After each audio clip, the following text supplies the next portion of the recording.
120 billion per hour, 120 million and 2 million per second.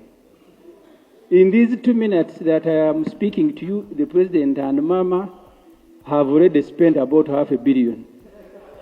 Honorable members, you also need to take note that classified expenditure has become the code for siphoning taxpayers' money. State House mu mawulire getulinawo wetwogerera nga kimaze okubeera nga kikakasibwa Museveni ne famire ye baakakozesa obutabalika 42 n'obuwumbi 120 mu myaka 40 gye bamaze mu buyinza bw'eggwanga erya Uganda. Ye ne famire ye oba n'akabinja akatono ke bakulembera nako eggwanga lino erya Uganda. Mpuliriza bulungi nnyo bino ebibalo tumaze okuba nga tubikola naye nga si byankomeredde.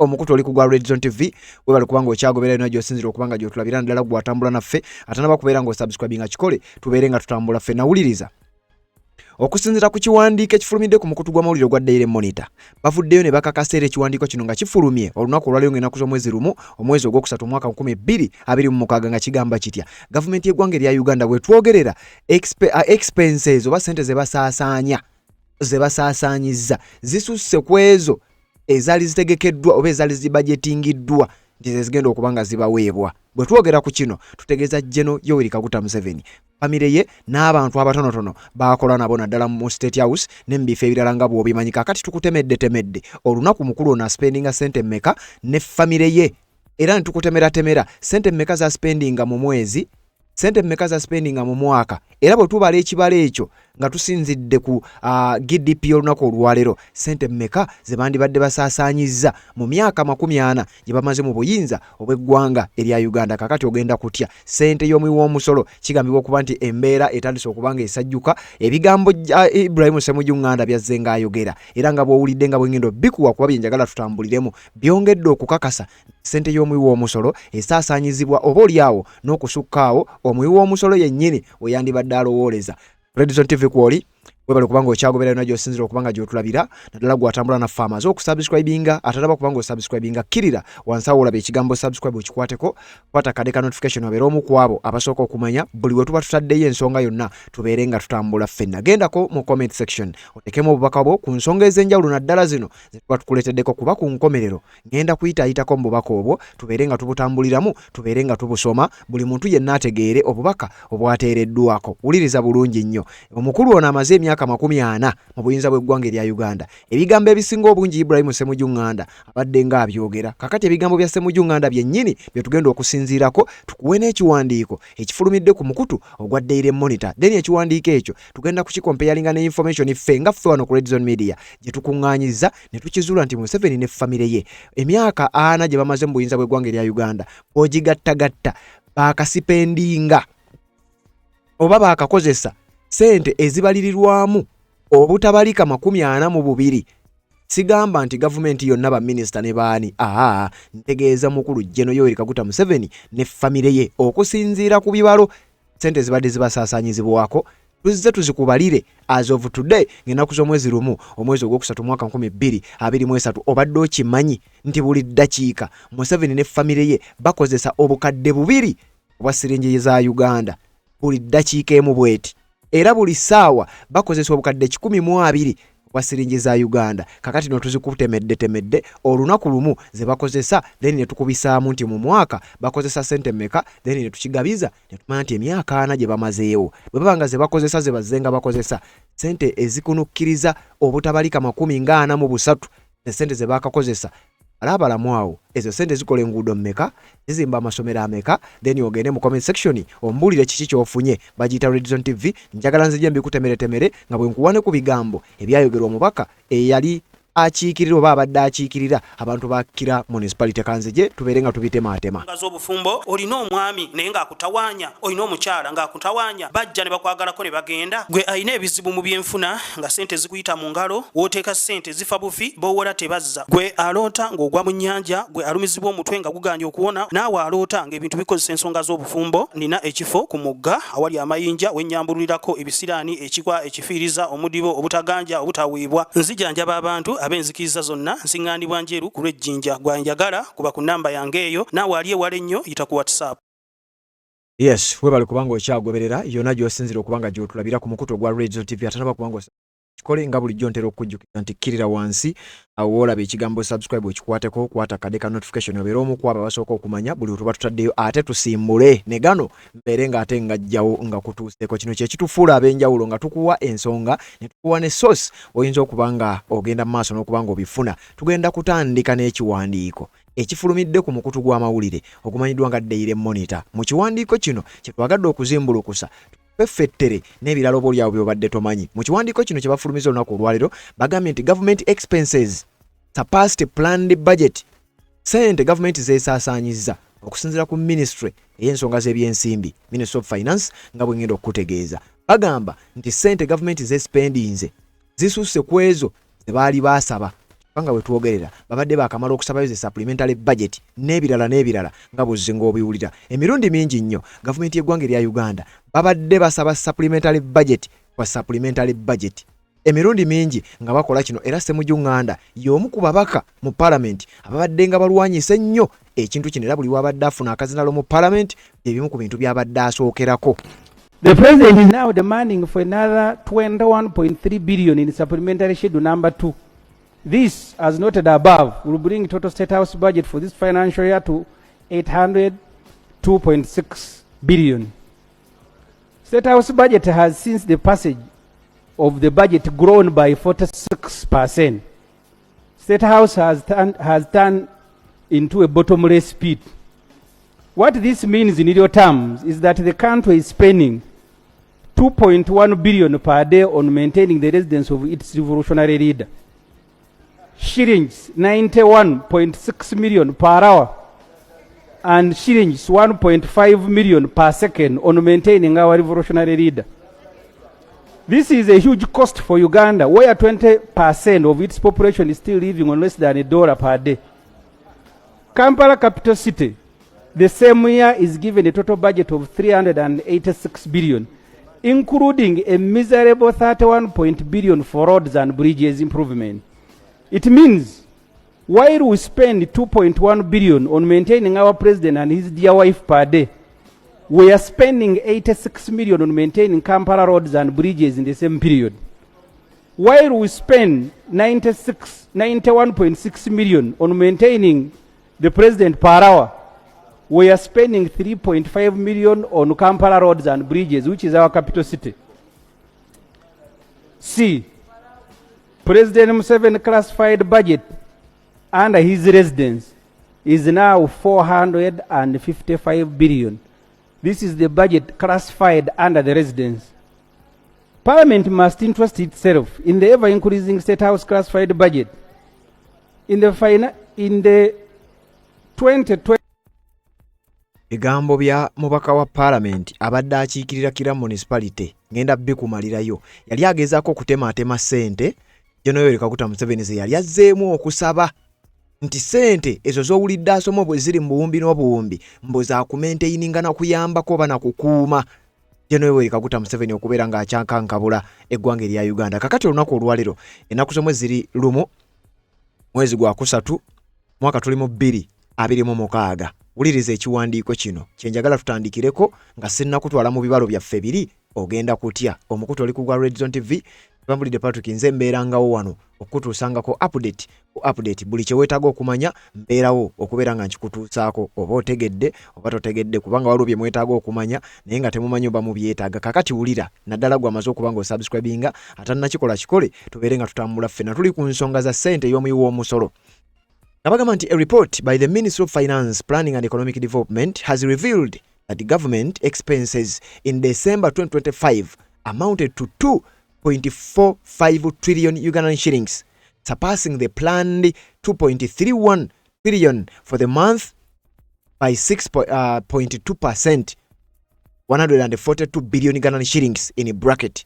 Ngabagamba nti waliwo report eyafulumye okuva mu Ministry y'ebyensimbi, Ministry of Finance, Planning and Economic Development, ekulembera Matiya Kasaija n'omukulu amanyiddwa nga Amos Lugoloobi. Wuliriza kyaliyo Amos Lugoloobi. Permanent Secretary ye Ramadhan Gobi, Matiya Kasaija ye Minister, Cabinet Minister ow'ensonga z'ebyensimbi, kitegeeza yakulembera ministry eno. Waliwo report eyafulumye nti gavumenti ya General Yoweri Kaguta Museveni mu December wa 2025 obukadde obutabalika bubiri n'obuwumbi 405 ze sente ezaali zituukiddwako nti ze zisaasaanyiziddwa, nga sente zino ezaali ziyiseemu kubanga planned budget eyasooka yali ya butabalika bubiri n'obuwumbi 310 2.31 trillion Ghana shillings ze sente ezaali zibudgetingiddwa, wabula mbu ne ziyitamu ebitundu 6 n'obutundu 2 ku buli 100, kitegeeza sente zeeyongeramu obuwumbi 142 ku sente ezaali zibudgetingiddwa. Naye wulira sente gwe muna Uganda, zino zonna za muwi wa musolo sinnakutuusa wali. The report shows that this was on account of higher spending on the purchase of goods and services as well as grants to other government agencies during the month. Nti okusinziira ku report yene egamba kino okulinnya sente zino okuyinjibuka bwe ziti kyava ku sente eza spending bwennyo mu kubaako mu kugula ebintu. Sente ezi spending bwa zaasukka ekitaladde kya bulijjo nti waliwo ebintu ebyagulibwa boli abibadde tebigulibwa gye buvuddeko. Kigambibwa nti waliwo ne sente ezaagabibwanga ziweebwa ebitongole oba agencies ezimu eza gavumenti mu mwezi ogwo ekintu ekitaabangawo gye buvuddeko. During the month, nti wakati mu mwezi ogwo ogwa December, purchase of goods and services amounted to 795 billion Ghana shillings against the 609 billion Ghana shillings target for the month. Reporting ekakasa nti mu mwezi ogwo gwa December, wuliriza bulungi nnyo ggwe otegere bulungi naddala ng'omaze okusubscribinga. Mu mwezi gwa December mwokka obutabalika obuwumbi bubeera 609 billion Ghana shillings ze sente zibadde zimanyiddwa the government ze spendinga. Kyokka mu ogwo omwezi baspendinga obuwumbi 795 obuwumbi 609 okusinziira ku report. Sente zeeyongerako abakulu bagendamuko mu kwejalabya. According to the report era, higher spending was observed in the purchase of medical supplies and services as well as election-related expenditure during the month. Mu mwezi gwa December era abakulu bagenda maaso n'okwejalabya wabaawo sente ezaateekebwa mu kugula ebyobujjanjabi ebitaali ku budget, ne wabaawo sente ezaateekebwa mu kalulu ezitaali ku budget, zaali teziteekeddwa wabula ate ne spendingibwa. Grants to other government agencies amounted to 689 billion Ghana shillings, surpassing the program for the month by 11.9%, that is 73.47 billion Ghana shillings. Uliriza kabagamba nti waliwo sente ezaagabibwa ne ziweebwa ebitongole ebimu ebya gavumenti nga sente zino tezaali ku budget, tezaali kumbalirira, era nti omwezi sente zibadde kumbalirira zaali obuwumbi 689 oba sente ezaaweebwa ebitongole ebirala zaali obuwumbi 689 zaali zirinnye ebitundu 11.9 ku buli 100, era nga sente ezeeyongerako zibeera obuwumbi 73 n'obukadde 407. Sente zino zaagabibwa naye nga tezaali ku budget. Sente ezisinga obungi ku zino kigambibwa okuba nti zaagabibwa mu nsonga z'ebyobulamu, ebyenjigiriza, amazzi n'ebyobulamu n'ebyentambula oba enguudo. Ebyo byonna bigambibwa okuba nti ebimu tebyali mu budget, era waliwo envuvumo ezigamba nti sente ezimu zandibwanga bakulu mu gavumenti bandibanga beebaazezza. The Finance Ministry report also indicated that net acquisition of non-financial assets amounted to 676 billion Ghana shillings in December 2025, exceeding the month's target by 230 billions. Ministry oba report egamba assets za buwumbi 676 mu December wa 2025 yekka ezaagulibwa oba sente ezo za spendingibwa, nga sente zino mweyongeramu obuwumbi 203. This was largely driven by spending on the domestically funded development items, particularly roads and bridges, which received a significant supplementary budget that was released in Q2 of the financial year. Sente zino zaali lizingibwa mu kitundutundu ekyokubiri financial year omwaka gw'ebyensimbi gwe tuli mu kubanga tumalako. Meanwhile, the Bank of Uganda has revealed that country's trade deficit with the East African Community, all East African Community partner states, narrowed by 11.3% in November 2025, declining to 174 million Ugandan shillings, million US dollars. That is 621.72 billion Ugandan shillings from 196.29 million US dollars. That is Musa Uganda 701.28 billion Ugandan shillings recorded in October 2025. Data from Uganda's central bank shows that this improvement was largely driven by contraction in the import bill, which was more than the modest decline in export receipts. Nonga biwanvu nnyo. Atamanyi luzungu ojja kudda tubere nga tubikunnyonnyola naye nga kino kiwandiiko kyafulumidde ku mukutu gw'amawulire ogumanyiddwa nga ogwa Daily Monitor. Kakati wano njagala tuveewo tutandike ensonga enkulu otegeere bulungi nnyo nti Museveni ne famire ye biri byembadde nkuwa ebadde report eyafulumidde ku mukutu gw'amawulire ogwa Daily Monitor gye twagadde okuzimbirako, then tujje tukulage nti ssente y'omuwi w'omusolo egenda maaso n'okuspendingibwa ku bintu ng'enguudo, ku bintu ng'amalwaliro, ku bintu ng'amasomero, ku bintu n'ebirala byonna ebyandibadde biyamba omuntu wa bulijjo, ekyo tukitadde ebbali. Kakati waliwo ssente nga zino zispendingibwa mu State House mwokka ate si mwonna. State House mwokka naye ate si mwonna. Jeno Yoweri Kaguta Museveni n'abafamire y'ab'eŋŋanda bako n'ab'emikwano waliwo obutabalika n'obutabalika obugambibwa okuba nti bagenda mu maaso n'okuba nga bakozesa oba nga baspendinga. Kakati nga sinnakutemera ngenda kusooka nkuwa ebigambo bya Honorable Ibrahim Ssemujju Ŋŋanda, then nze nzije mbeere nga nkutemera okusinziira ku research gwe tumaze okubeera nga tukola. Ssente obuwumbi n'obuwumbi ezispendingibwa omukulu ye ne famire ye nga zino mulimu okulya, mulimu okulongoosa, mulimu ebintu bya bulijjo ebikolebwa ewaka, byonna ng'obibaze nkugambye bwe tugattagatta emyaka 40 okusinziira ku ssente nga bwe tubaze okusinziira ku kiriwo olunaku olwaleero, bino biri approximate. Omukulu aba yakakozesa ssente z'omuwi w'omusolo ye ne famire ye bokka obutabalika trillions ezikunukkiriza mu 42 n'okusoba. Wabula ekyo ekibalo nga sinnakikuwa. Kigambibwa okuba nti waliwo n'abakozi abateekebwa mu State House nga bano n'emirimu gye bakola tegimanyiddwa. Obadde okimanyi nti mu State House waliyo baggadenaazi oba boyinza okuyita abalimi nga bano nabo basasulwa ssente y'omuwi w'omusolo iri mu katambi. Ibrahim Ssemujju Ŋŋanda nga abinnyonnyola kansooke mbikuwe, then oluvannyuma ngenda kujja nkuwa ekibalo ekiri current tugenze maaso n'okuba nga tukalculatinga. Red Zone TV kwoli wuliriza tubeere nga tweyongerayo. The details are very interesting for you to note. For example, the president at his residence employs 59 waitresses. He has 14 room attendants.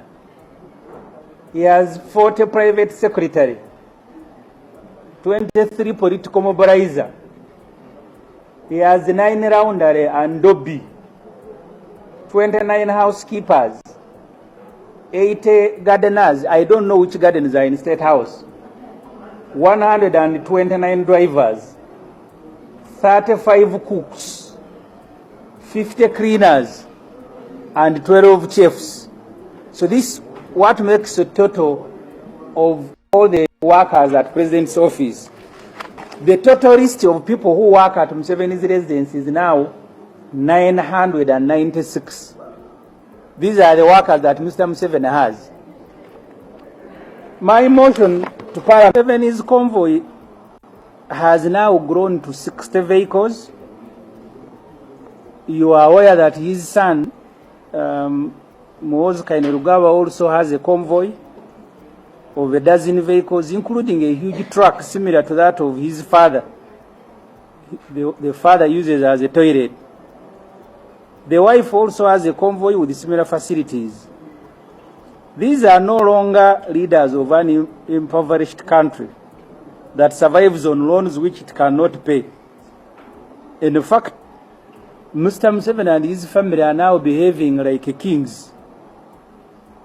which is the reason at his function, 50th anniversary, wedding anniversary, the appropriate guests that Museveni found to invite were Nigerian chiefs. If you all know how ostentatious are Nigerians. The trouble is that we don't seem to see this as a country. These days our president has developed appetite for parties, and his family members are competing with each other. The son has become a huge cost to this country, staging expensive parties. Now his dad has started. After the wedding anniversary, there is also a function at Kololo Museveni at 79. The wife, Mama Janet Kata, has also turned 75. If she is not interested in staging a party, maybe some opportunists may throw one for her.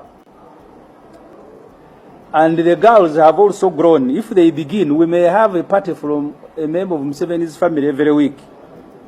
Mind you, intern doctors who treat the hopeless population are still not yet deployed, and children in public schools still go without lunch. Mr. Museveni promised milk for children, which he forgot. The wife had promised sanitary pads, but handlers don't seem to have reminded her, yet she is a very busy person. He now employs 761 members of staff.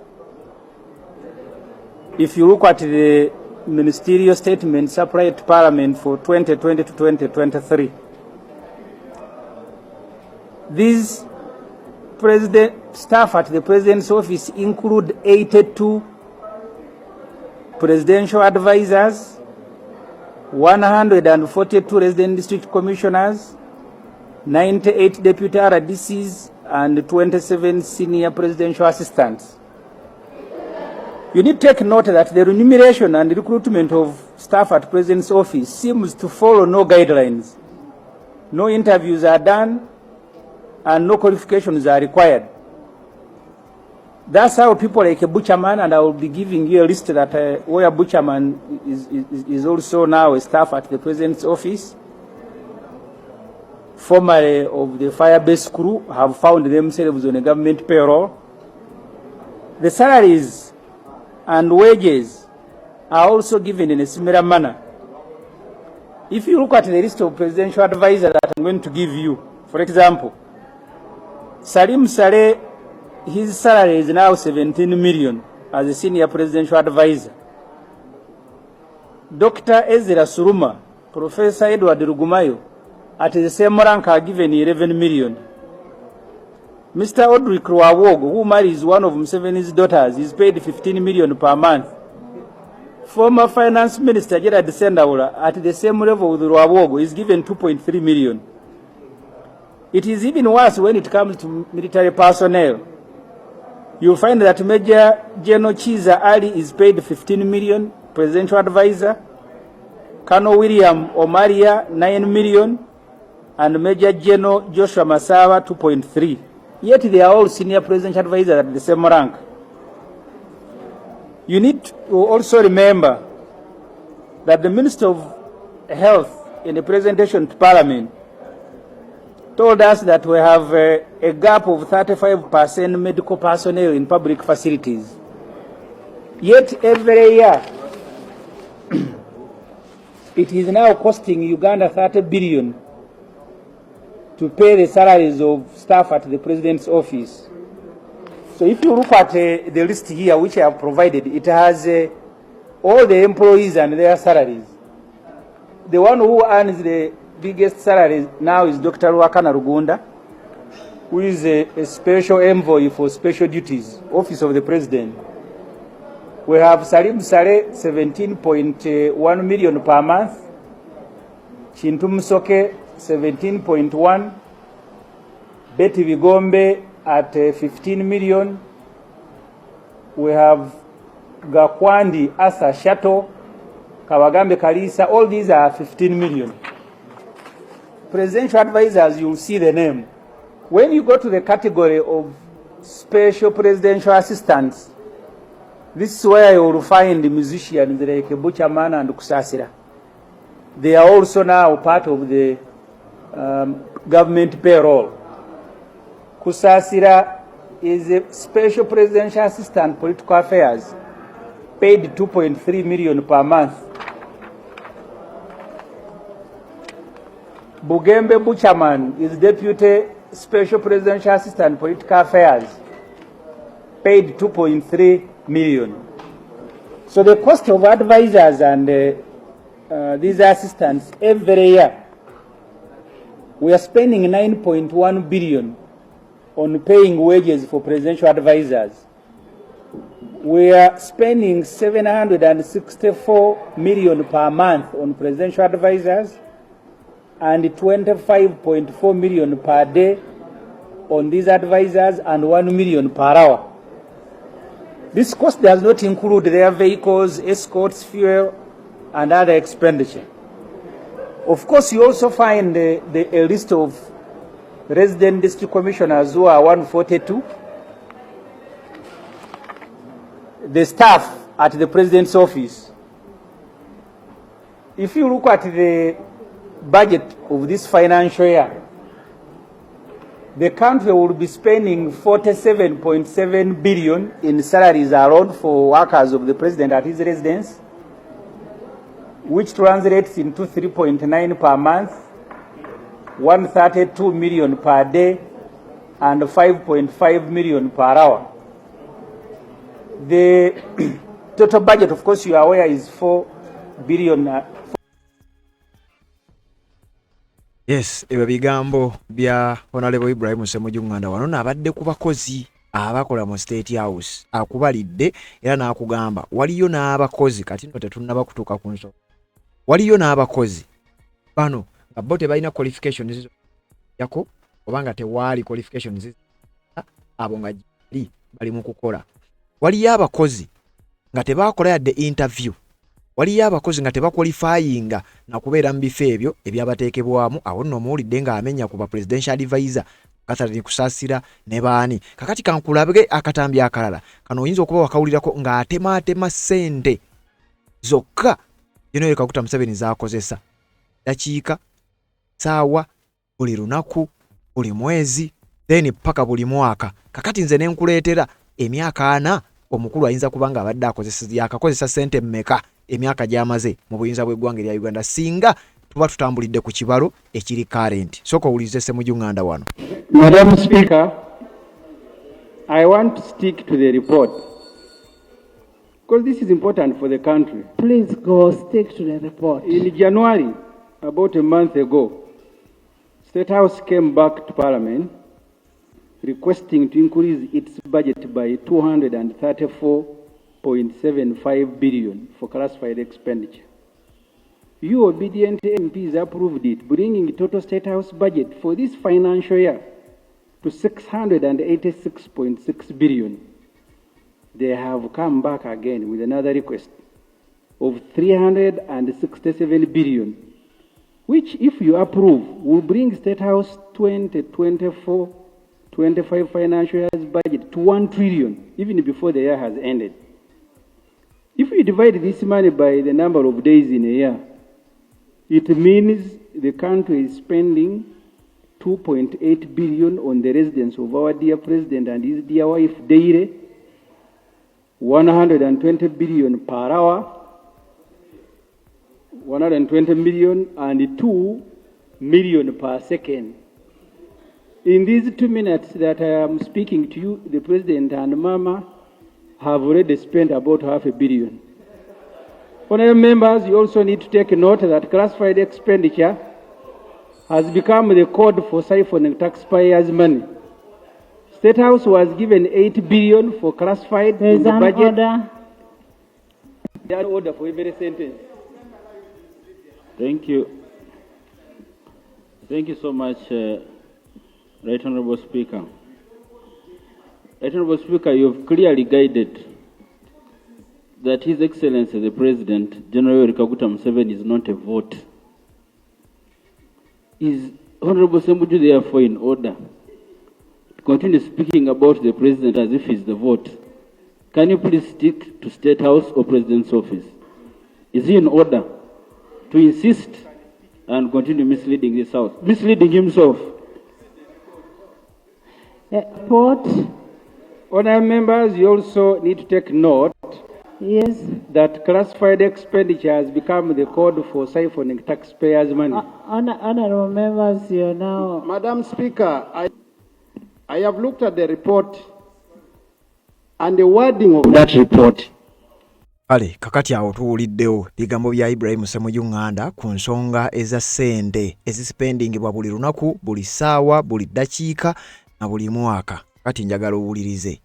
Katuvudde ku kibalo ekya Ibrahim Ssemujju Nganda ne tudda ku kibalo ekya Red Zone Media. Njagala owulirize ssente zino zitemebwa zitya era zisaasaanyizibwa zitya on a daily basis. Ulira bulungi nnyo tutambule. Otugwa Red Zone TV webale kubanga okyagobere wabula okusinzira ku kibalo nga sinaba kubanga nkutuusa awo soko owulirize. Njagala okuwa breakdown ssente zisipendingibwa then oluvannyuma nkikutemere. Kigambibwa nti mu daily spendings ebiri official reports naddala ya 2024-2025 supplementary budget schedule number 3 eno yalaga nti ssente z'omuwi w'omusolo ezispendingibwa buli lunaku zaalinga obukadde bubiri no obuwumbi bubiri 2.8 billion Ghana shillings per day mu maka g'obwa president wenjogerero ba by 2024-2025 financial year eyo. Report eri official yalaga nti obuwumbi bubiri nayo bukadde 8 ze ssente zaalinga zispendingibwa buli lunaku maka ag'obwa president nga kitegeeza buli ssaawa zibeera obukadde 120 mu ssaawa emu bweti. Nga kitegeeza buli sekendi obukadde bubiri ssente ezo nga zispendingibwa. Annual budget yali yakatabalika kalamba omwaka 1 trillion Ugandan shillings nga ssente ezo zaspendingibwa mu mwaka gumu ku maka ag'omukulembeze oba amaka ga General ngamba amaka g'obwa president mu State House. Lota kye kigambo ekyangu ebigambo ebimu bijja kunkalubiriramu okubikozesa. Kakati wantu tuba tutegeeza General Yoweri Kaguta Museveni ne famire ye. Financial ya 2024-2025 official reports zalaga nti akatabalika kalamba ke kakolebwa mu mwaka ogumu era nga mwalimu ne supplementary budget approvals. Kati wuliriza mu ssente zino mubaamu kye bayita presidential donations nga mu mwaka ogwo ba financial ya 2025-2026 agambibwa okuba okusinziira ku reported figures obuwumbi 83 n'obukadde 30 zino ssente zaali za kugaba mu donations. Obuwumbi 53 zaali za kubeera nga baziwa groups ez'enjawulo omuli zi SACCO ez'abavubuka ba ghetto ez'abavubuka ba ghetto n'ebirala mu financial year 2025-2026 gye tuli mu kumalako. Ne wabawo classified expenditure nga bagamba nti the State House has seen massive often unaccounted for spending under classified expenditure which has accounted for a large portion of its at times 1 trillion Uganda shillings plus total budget. Nti ssente zino ezimu zispendingibwa nga tezirina mu budget, teziriko accountability, teziriko gye zinnyonnyolwa wabula nga zaspendingibwa ate nga zikyagenda mu maaso n'okubeera nga zispendingibwa mu maka agandibadde ag'omukulembeze w'eggwanga. Twogera ku ssente ez'omuwi w'omusolo. Wuliriza ssente zino zisoloozebwa ekitongole ekya URA n'ebitongole ebirala. Waliwo ssente obuwumbi 10 billion Ghana shillings nga zino zaaweebwayo okugula emmotoka nga twolekera akalulu ka 2026 General Yoweri Kaguta Museveni ne State House bakangambe ne family ye obuwumbi 10 billion Ghana shillings nga extra money zaaweebwayo kugula mmotoka nga twolekera akalulu. Motoka ezo ndowooza mwe mwali ne mmotoka ze baawa abasumbo ba ze baawa abamu ku bakulembeze ab'enjawulo basobole okuuta akadingidi. Waliwo kye bayita welfare and entertainment. Previous reports indicate substantial allocations of around 3 billion Ghana shillings for special meals and drinks and another 3 billion Uganda shillings for general welfare and entertainment.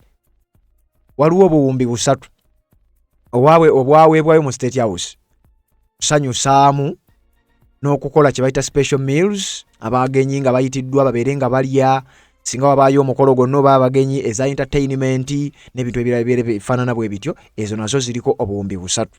Staff and travel. The State House employs an extensive costly staff with hundreds of personnel and multiple vehicles up to 71 for domestic travel alone. Entambula omukulembeze oba General Yoweri Kaguta Museveni ng'agenda okutambula, waliwo ssente ezaweebwangayo oba eziweebwayo nga zino zigenda kuyambako mu ntambula ze eziri domestic zokka, nti ngenda Kiruhura, ngenda Mbalala, ngenda Mukono ng'ava mu State House, naye nga kigambibwa nti okutambula kwokka wano emmotoka ziri 71 ziri menti okubeera nga ziri facilitated waba agenda okutambula okuli domestic. Waliwo kye bayita maintenance of the presidential jet and helicopter has cost 11 billion Ghana shillings annually. Nti buli mwaka entambula y'ennyonyi presidential jet ennyonyi eyandibadde y'omukulembeze w'eggwanga ne helicopter zibeera bazimaintaining oba bazikola service n'ebirala zo zaweebwa oba zibadde nga ziweebwa buli mwaka obuwumbi 11 okukola ekyo, era nga ojja kugenda ku mukutu ogwa Parliament Watch ojja kusangayo information eyo. Waliwo kye bayita wealth creation initiatives. The president frequently announces the injection of funds directly to groups such as the 11.1 billion Ghana shillings provided in September 2025 to Kampala-based SACCO mechanics, MCs and skilling hub beneficiaries. Nti waliwo sente zize zigabibwa mu initiatives eziri kye bayita wealth creation. Waliwo obuwumbi 11 n'obukadde 10 mu mwezi ogw'omwenda omwaka oguwedde 2025. Sente zino zaweebwa SACCOs ez'enjawulo mu bitundu bya Kampala. Kwaliko bamakanika mu bijjukira, kwaliko ba MC, kwaliko ne n'abalala bali bakola ebintu eby'enjawulo. Sente ezo mwaziwulira, zino nazo tugenda mu maaso n'okuba nga tubala. Sente ezo zisaasaanyizibwa, zonna za muwi wa musolo. Donation demands. The State House controller has noted that high donations are driven by constant requests from local leaders and ministers. Waliwo ne donations sente ezigabibwayo. Public scrutiny, opposition figures like Cornelius Semujunganda bano bazze bavumirira era nga bategeeza ensi ku biki ebigenda mu maaso nga bwe bitambula. Kakati wuliriza, sinnakubalira sente, tukyatambulira ku reports ezibadde zikolebwa Ibrahim Semujunganda. Tumalozi zikuwa then tukubalire sente eka abakulu ze baspendinga kumpi ku buli dakiika, saawa, olunaku, omwezi, omwaka, then n'emyaka 4 gye bamaze mu buyinza. Kakati wulira, tukyali ku bakozi. Mu financial ya 2025-2026 abamu ku bakozi abali mu State House ngenda kuwa n'abamu ku mannya ge n'abansobodde okufuna. Kigambibwa list ey'abakozi abali mu State House bagambibwa okuba nti bakunukkiriza 963 plus individual State House employees, era ng'omusaala gwabwe oguli monthly teguli specified oba kale tegumanyiddwa okusinziira ku research kinze gwe nsobola okukola. Yinza obutagumanya naye tusobola okuteebereza. Okuliko State House controller Rosa Mrs. Jane Barechye ayina sente zafuna. Principal private secretary to the president Gloria Asio Omaswa oyo alina sente zafuna. Waliwo principal assistant secretary to the first lady amanyidwa nga Mrs. Irene Kauma oyo alina sente zafuna. Waliwo ne kibayita advisory staff, advisor, presidential advisors, special envoys, assistants bano bokka bafuna omusala guli mu bukadde 2.3 buli mwezi. Naye nga teba senior advisors bano boje buvuddeko abadde bagambibwa okuba nti bafuna wakati w'obukadde 4 abamu nga bali mu bukadde 2 wa siringi za Uganda. Kati ku research omutonotono nga tugasse okusinzira ku Ministry of Finance, uliriza wano permanent secretary obukadde 17,600, under secretary stroke commissioner wakati w'obukadde 12,775 n'obukadde 15,400, deputy we wa deputy commissioner wakati w'obukadde 18 n'obukadde 18,559 n'obukadde nakadde kamu kadde kamu n'emitwalo 8 wakati wa kadde kamu n'emitwalo 8 n'akakadde kamu n'emitwalo 86. Senior officer akadde kamu n'emitwalo 2 wakadde kamu n'ekinana. Officer mitwalo 9 ku kamu 2. Assistant mitwalo 6 ku mitwalo 9. support staff oba office attendants bano ababeera mu office, ntwalirayo obuveera buno nsiimulira akaawo okwata ebitabo bino ogundi wuli abadde njaga akwagala bikoze bitya, abo bagambibwa okuba tibafuna ssente eziri wakati w'emitwalo 4 ku 6. Basic support staff bafuna ssente ezikunukkiriza paka ku mitwalo 8. The drafted budget for State House General Staff salaries for financial year 2025-2026 approximately uliriza wano bakulaga ssente oba omusaala gwokka ku State House General Staff salaries, omusaala gwokka gwali guweebwa oba ogwaweebwa mwino financial year tuli mu kumalako, omusaala gwokka nga gugenda mu bakozi mu State House gwali gwa buwumbi 36 n'obukadde 10, 36.1 billion Ghana shillings. Special contracts. Over 90% of State House staff are hand-picked by the President on contract. Reports have highlighted significant personnel to hold pay dispensaries, where some employees in the same rank may earn significantly more, up to 60 million to 11 million, than the peers due to specific contract terms. Nti abantu ebitundu nga 9 ku buli 10 mu bakozi ku State House bagambibwa okuba nti balondebwa Jeno Yoweri Kaguta Museveni ng'omuntu ekaliko owulidde Ssemujju Nganda agamba nti tebayita mu interview, tebafaayo ku qualifications zaabwe n'ebintu ebirala bifaanana bwe bityo. Kyova olaba na wano bakaleese nti abasinga ebitundu 9 ku buli 10 bakola interview, tebaconsideringa qualifications, wabula Jeno Yoweri Kaguta Museveni yabalonda olwo ng'asiimye busiimi. Kyokka ssente ezo kuliko n'allowances tubadde tukubalira misaala gyokka. Olwo kye bayita night allowances, naddala ku bagenda okutambula ne President mitwalo 28 ku mitwalo 3, international travel per diems $7 ku $7.8 buli kiro.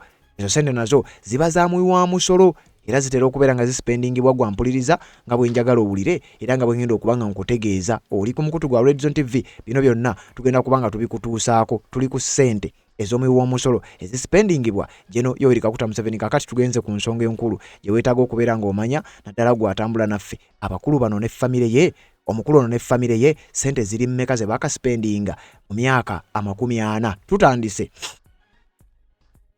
okusinziira ku research omutonotono gwe tusobodde okukola.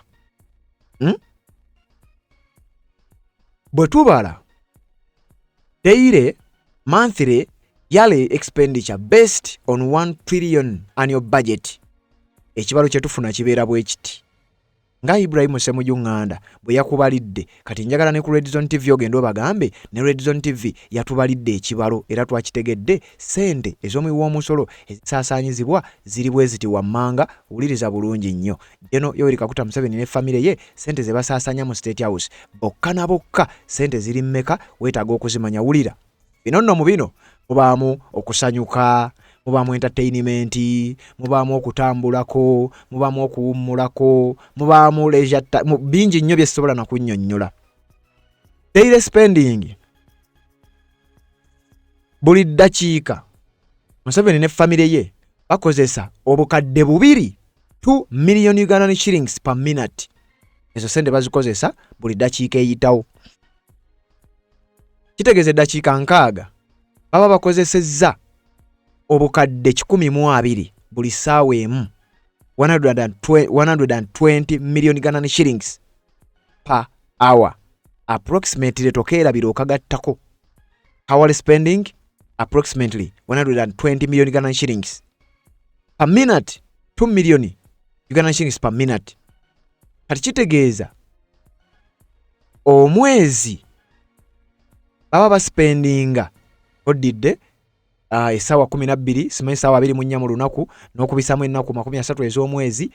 Kigambibwa nti ziba omwezi gumu Jeno Yoweri Kaguta Museveni ne famire ye obuwumbi 87 n'obukadde 750 bwe bakozesa buli mwezi gumu, 87.75 billion Ghana shillings per month. Sente ezo State House ziweebwayo nga Jeno Yoweri Kaguta Museveni yazikozesa ye ne famire ye bokka. Kati kitegeeza omwaka gubeeramu emyezi 12. Bwe tuddira obuwumbi 87 n'obukadde 750 tufuna akatabali kakalamba n'obukadde nga 53, 1.053 billion Ugandan shillings per year. Ezo sente Museveni ne famire ye bokka bazikozesa mwaka gumu kaguweddeko. Classified expenditure nakugambe muno mulimu eba spendinga eziba teziri ku budget. Mulimu obuwumbi buli 10 eba spendinga mu kugula emmotoka oba okumaintaininga eziriwo. Mulimu obuwumbi 93 zino nga zikozesebwa presidential donations zino zaagabira abantu bano simanya baggalaji bano simanya baaki abasanga n'abagabira ssente ezo nazo kweziri. Waliwo untitled ezo nazo weziri. Waliwo kye bayita clothings ku ngoye kwokka. Kigambibwa nti buli mwaka Yoweri Kaguta Museveni ku ngoye kwokka ku kwambala kwokka aspendinga obukadde 550 million Ghana shillings ku kwambala kwokka ngoye garments. Utilities ebikozesebwa ewaka omuli amasannyalaze, amazzi n'ebirala ebifaanana bwe bityo. Yoweri Kaguta Museveni ne famire ye bakozesebwa bukadde 500 million Ghana shillings annually mazzi n'amasannyalaze byokka. Okajjukira ate n'okugenda gagenda banaageeyo gagenda simanyi newe gaba gagenze ndowooza botobanyumiza. Kakati eyo the sentence spending kakati njagala owulire wano kyobadde tomanyi. Total expenditure over 40 years assuming constant 2025-2026 costs.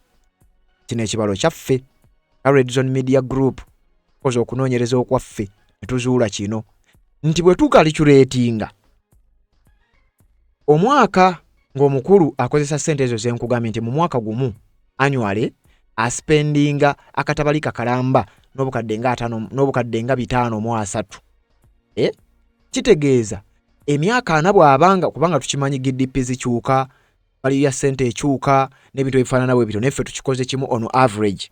Bw'abanga tubalidde ku kibalo kya 2025-2026 financial year nga bwe kitambudde bwe tukubisaamu emyaka 40 nga buli mwaka abadde akozesa akatabalika kalamba n'obukadde 503 times emyaka 40 nawe ojja gattagattamu awo. Kitegeeza Museveni ne famire ye bukyanga bajja mu State House bakasipendinga obutabalika 42 n'obuwumbi 120 obwa siringi za Uganda 42.12 billion Ghana shillings myaka 40.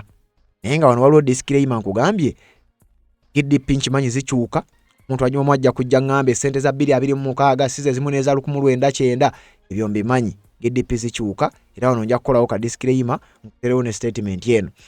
This 40-year calculation is a theoretical projection based on the current 2025-2026 financial spending levels and does not account for inflation, economic changes, or the fact that expenditure was lower in previous decades. Ebyo byonna tubitadde ebbali, leaving other factors remain constant.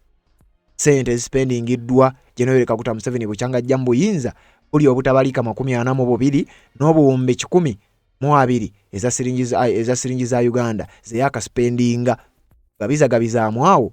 Ezo sente zikola kyenkana ki ddala ku buudo, ku masomero n'ebintu ebirala ebifaanana bwe bityo. Omuntu wa bulijjo nze naawe bye twandibadde tuganyulwa mu ssente ez'omwewo omusolo. Kakati wuliriza oli ku mukutu gwa Red Zone TV webale kubanga okyagoberera yonna gy'osinzira okubanga gy'otulabira ate naba kubanga osubscribinga kikole tubeere nga ate tutambulira ddala ffenna ensonga bw'etyo bwegenda okubanga etambula. Neebaza abajja mu comment section ne muteekayo bubaka naddala ku nsonga zino ze tuba ate tubaleetedde era njagala kuyitayitako mu comment section tubeere nga ate tutambula ey'ensonga tubeere nga tugijjawo. Nantongo Nashiba webale kubanga ogoberera yonna gy'osinzira okubanga gy'otulabira. Nakimera Norin webale kubanga nayo kuolinga bulijjo message yatuuse. Kauda Alisati webale kubanga nayo kuoli message yatuuse. Kalemba webale kubanga nayo ogoberera. Sango Ronald webale kubanga kuoli. Nanyonjo Justin webale kubanga kuoli ku mukutu gwa Red Zone TV. Brian Sempala nawe webale kubanga kuoli message yatuuse bulungi nnyo. Kamiza Nicholas webale kubanga nawe kuoli ku mukutu gwa Red Zone TV message yatuuse. Ono bamuyisani bamwise Sara Nakaboga webale kubanga nayo kuoli message yatuse ku mukuto gwa Red Zone TV. Hotfire message yatuse. Luziana Wambi nga bulijjo message yatuse. Juliet Christensen nagamba webale kutuweereza munnange nawe webale kubanga obeerangako. Ono bamwise Onyango Douglas webale kubanga kuoli ate ensonga egera kubanga etambula. Sharifa Nagawa webale kubanga ogoberera. Mulongo Waswa nga bulijjo webale kubanga ogoberera Mulongo Waswa yonna gy'osinzira okubanga gy'otulabira omu ku bantu abakyasinze okubeera active kutu guno nkwebaza okubanga obeerangako. Patruma Sema nawe bali kubanga koli message yatuuse onagamba we balinga kututuusako mawulire Red Zone TV kwetuli ono ye Adam okuva e Rwanda banange Adam okuva e Rwanda noonyaako nandyetaaze okwogerako ko naawe waliwo information gyemfuna okuva eside ye Rwanda neetaaga ogenda maaso n'okubanga bimanya njagala bamuyise ani Adam from Rwanda kankuteereko wano ndowooza ennamba yange osobola n'ogisangaawo ku bayo ey'omukutu guno nonnoonyaako nina information gyenfuna okuva side eyo